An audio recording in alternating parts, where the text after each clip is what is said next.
Sir, reaction lang po, yung flood control po, isa sa mga naging topic po sa SONA. In fact, parang first 2 minutes it was mentioned and may allude na malapit na daw masampahan nga po ang dating speaker. Dapat ba ganun lang ang narinig natin?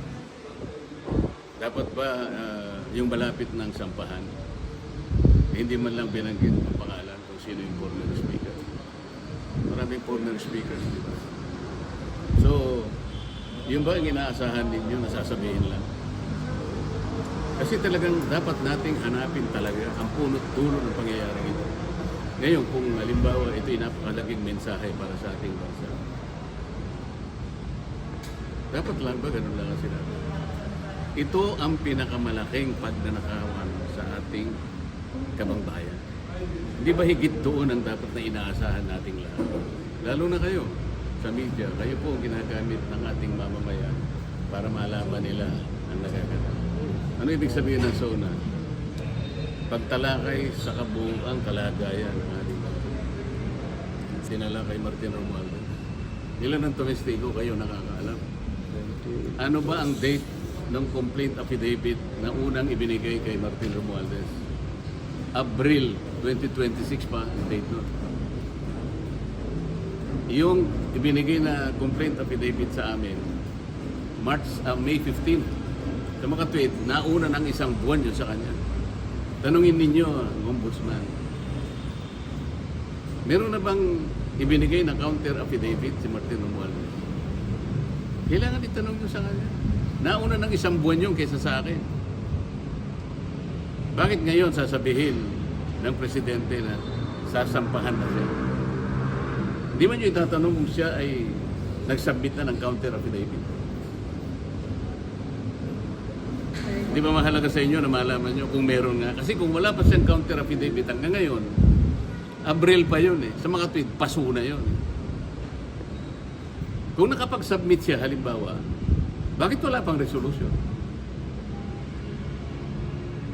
Ito yung mahalagang tanong na dapat hanapan ninyo ng sagot. Nauna siya ng isang buwan. Ngayon, wala akong makita. Baka sakali, nag-submit siya ng counter affidavit. Kung hindi naman nag-submit, default na siya. Dapat meron ng resolution, dapat meron ng information. Kung wala, bakit? Senator, may plano. So sir, ano daw po yung ganap? Preliminary conference for what case po yan? Remarking lang yan. Remarking po. Parte ng processes ng court yan. Para sa ganun, makatipid sa oras. Para alam na natin ano ba yung mga ipipresent na evidence ng magkabilang panig. Sir, bakit po required po yung attendance po ng mga accused for this remarking? Kasi usually po, hindi na po nire-require. Ano po ba ang kaibahan po nito?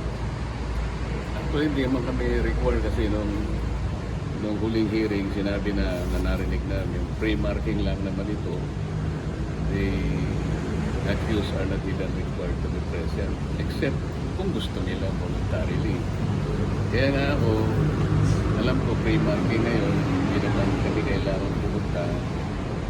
Itong tatlo, nandun na sa... parang sila na-require. Pagkatapos pinalikan ako, sabi ko, nakita nyo naman, nandiyan lang kami. Hindi man kami tatanungin. Sana nakatipid tayo ng gasolina. Diba?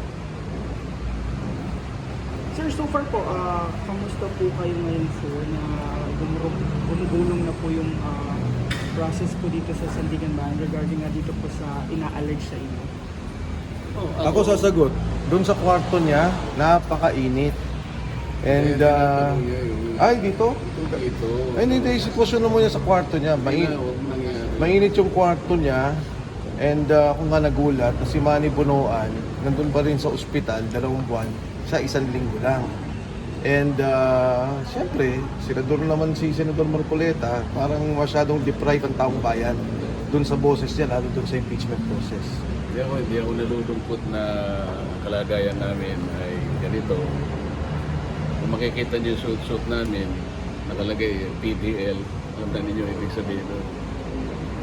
People deprived of liberty. Persons deprived of Persons deprived of liberty. Siyempre malungkot, di ba? Hindi naman normal yung nangyari sa amin. Ako ko bilang isang senador na maraming gagampanan na tungkulin. Ang dami kong gustong ibulgar. Alam niyo naman na ayokong iwanan yung flood control scandal at meron pang impeachment trial na nagaganap. So hindi niyo maaalis sa akin na maisip ko talaga na itong nangyari sa akin, lalo na was politically motivated. Ang katuwiran ay dalawang bagay para hindi ko na gampanan ng tungkulin ko para malaman ng taong bayan kung sino ba talaga. Mag-file ng motion para maka-attend po sa impeachment proceedings. Meron akong final na manifestation sa Senado. Doon ay inilahad ko ang katuwirang na likal kung bakit kailangang humanap ang Senado ng kaukulang pamamaraan para si Senator Jinggoy at ako ay makapag-participate sa nagaganap na impeachment trial. So, Senator, how Ang aking confident pagkakakulong dito ay hindi nangangahulugan na hindi na ako senador. Ang pagkakakulong ko dito hindi nangangahulugan na nabawasan na yung number ng 24 na senador ng ating bansa. Nananatili yun. At kahit kailan, hindi yun ma-alter. Pwede lang palitan yung 24 kapag may namatay, kapag may nag-resign, o napatungan na hindi niya na kayang tukdin ang kanyang tungkulin. Maliban sa tatlo na yon, wala na. So nananatiling bilang ng Senado, 24. manifestation? Wala pang akong na-receive na sinususpindi ako eh. Mangyayari itong kautusan na to sa Senado, hindi sa Korte. Kasi senador ako eh. So dapat, bilang tulong nyo na sa amin, i-follow up ninyo yung manifestation. Sapagkat alam ko, ite-take up ng Senado yon at ng impeachment court. If ever po i-take up ito, Senator, ang measure po ba na gagawin parang via video conference? Nasa sa kanila yon sapagkat sinight ko lahat ang mga legal basis kung paano katungkulan ng Senado na humanap sila ng paraan para kami, kahit sa ganitong kalagayan, makasali kami sa isang ongoing impeachment process. Senator, Okay. may we know what date po na submit tong manifestation na to? Ha? What Anong date date? po na Nasubmit? submit yung manifestation na yun? Ano bang araw? Ngayon? 28, sir. Tuesday. Hindi ko, 4 or 5 days ago. Right po. Mga around last Kayo nakakawal na. Sige po. Hanapin ninyo para naman magkaroon tayo ng balita ano na ang aksyon na ginawa ng aking mga kasama sa Senado. Okay? Thank you, Senator. Thank you. Kung inaasahan ng taong bayan dun sa SONA, higit sa lahat yung korupsyon, ano yung pananagutan. Kasi yung lahat ng krisis, paghihirap, lahat ng mga ginagawa natin, bunga ng korupsyon na nakita natin.